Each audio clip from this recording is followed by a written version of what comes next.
Kim Jong-un is the world's most dangerous dictator. Boss of a ruthless communist dynasty that has ruled North Korea for 75 years. There is this perception that he is a cartoon character, kind of Dr. Evil villain, right? But Kim Jong-un really is no joke. He is a ruthless dictator, hell-bent on staying in power. Early in his rule, Kim Jong-un wiped out his enemies, then supercharged his nuclear arsenal. But Kim's greatest challenge lies ahead. The world is changing. To survive, Kim must change with it and bring his country into the modern age. How far can he stray from what his father and his grandfather have created in trying to portray himself as a modern leader without losing control? More provocation from the rogue nation of North Korea as new reports surface that Pyongyang is preparing for its next nuclear test. North Korea is showing the world its new intercontinental ballistic missile. This comes after President Trump said a major conflict with North Korea is possible. Little rocket man. We can't have madmen out there shooting rockets all over the place.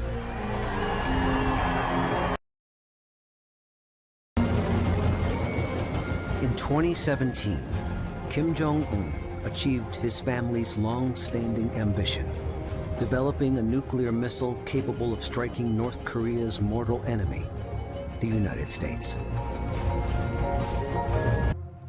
My name is Jung Pak. I used to work at the CIA on Korea issues.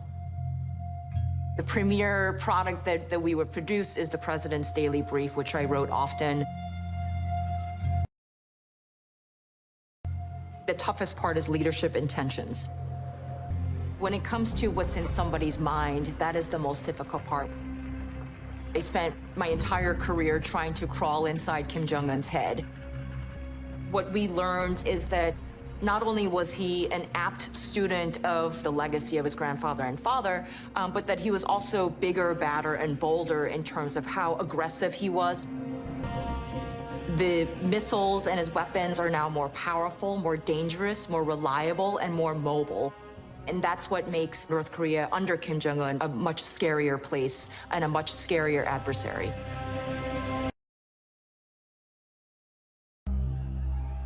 But Kim has a problem. Cut off from the outside world, his country's economy is on its knees. North Korea has been facing U.S. sanctions since the Korean War, and they've just gotten progressively tougher and tougher.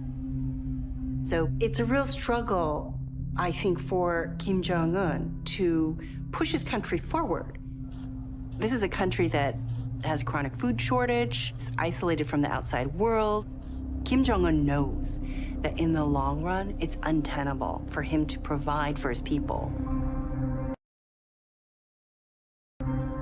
To bring his country into the modern age and maintain his grip on power, Kim must lift the US-led sanctions banning international trade with North Korea.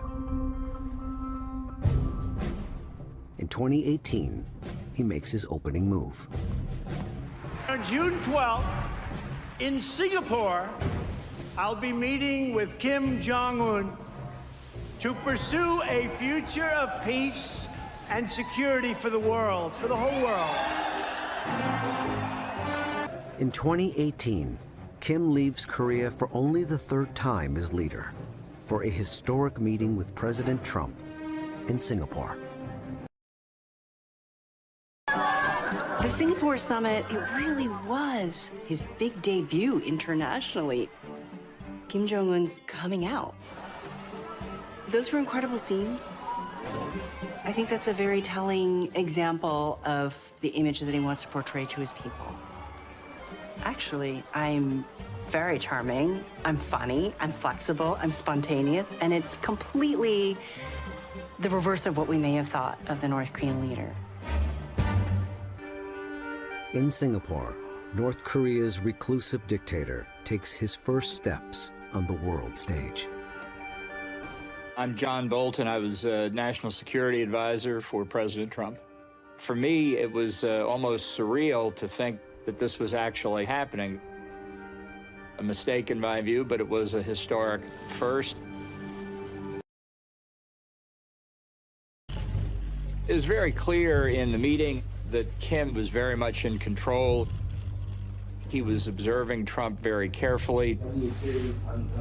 Early in the meeting, Kim asked Trump, well, what do you think of me? Just testing people like that, that shows a level of confidence. I mean, what do you think of me is an invitation to say, you're a tyrannical dictator oppressing 25 million people, and I don't trust a word you say. That would have been an accurate answer, but it could have been a meeting stopper. Thank you very much, everybody. Thank you. How's the meeting going so far, sir?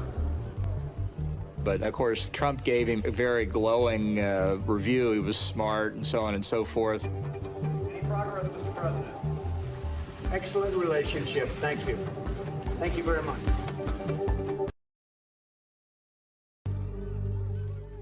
Kim comes prepared with a strategy for dealing with the American president. There's a kind of magic that can happen when these two leaders get together. And I have to say, what I saw, it looked like a bromance. The North Koreans studied whatever they could to try to understand how President Trump thinks. His psychology, how to flatter him, and actually the North Koreans know how to do that very, very well. Kim Jong-un sent an envoy with a massive handwritten letter. North Korea is very old school, in a sense. They're not going to send email attachments. They're very formal. It was something that charmed President Trump that he got this massive handwritten letter. It was kind of a rambling conversation. I was mostly worried that Trump not give away too much, but there was a discussion about joint South Korea and U.S. war games, as Trump called them, which he agreed to give up. It was a concession to Kim that none of us on the U.S. side knew was coming. Okay. He made Kim very happy. Thank you very much. It's fantastic. I was really being tough, and so was he. And we would go back and forth, and then we fell in love, okay? No, really.